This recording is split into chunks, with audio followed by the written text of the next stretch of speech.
So this is assignment 5, part 3, and the question for this section is, what is the basic theme of the book of Ruth? And so after reading the book of Ruth, you see that it's called the book of Ruth, but it's actually like the story of Naomi.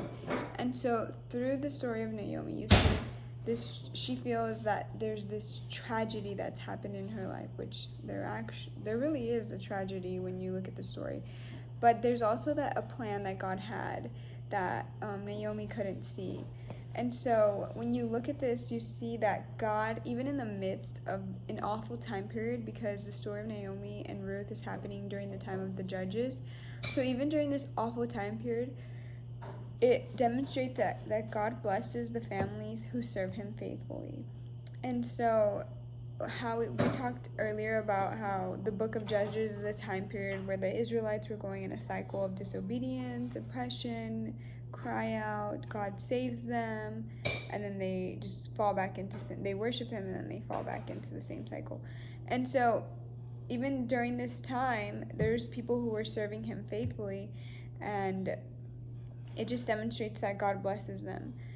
And the book of Ruth, it's easy to think, why is it in the Bible? But it's in the Bible specifically because Jesus wants us to know God wants us to know the genealogy of Jesus and where Jesus comes from.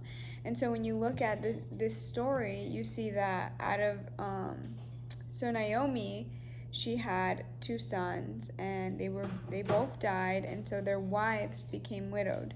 And so the widowed wives travel with Naomi because there's a great famine in the land. And so they travel with Naomi, and they stop, and she says, what are we going to do? What are you guys going to do with me? Like, even if I give birth to 2 new sons, are you guys going to wait for them to grow up and then marry them? She's like, go continue your life, basically. And so one of them continues on, but Ruth says to Naomi, she says, and I want to read it just because the text is just so precious. She says, do not press me to leave you or turn back from following you. Where you go, I will go. Where you lodge, I will lodge. Your people shall be my people, and your God, my God. Where you die, I will die. There I will be buried. May the Lord do thus, and so to me, and more as well, if even death parts me from you. And so she's basically saying, like, I'm not leaving you. And so what awaited for these 2 widows was just a life of poverty, and you can just see them, like, they're going back to the land of Naomi to try to escape this famine that was happening. And so God is just showing that even like the Moabites, because Ruth was a Moabite, so the Moabites' faithfulness to be with her mother-in-law and to do the right thing, basically, isn't left unseen. So through this, God is going to raise up the next. He's going to raise up Jesse, then David, and then later Jesus. And so what's happening here, it's just talking about how God, he continues to be present. He's not just leaving everybody to just be. So it's easy to think that during this time, they say, like, well, where is God when everything is happening to Israel because of this ongoing cycle. Excuse me. And through this story, you can see that God hasn't left, and he is still faithful and remembering and present in the lives of the people who are serving him faithfully. And so it's crazy because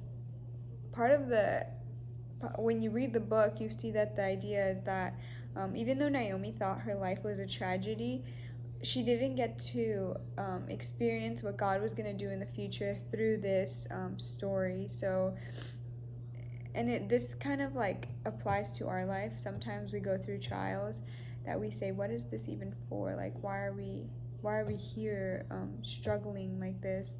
But out of that tragedy, God is going to do something years later. And so that's just something that's so precious in this story, is that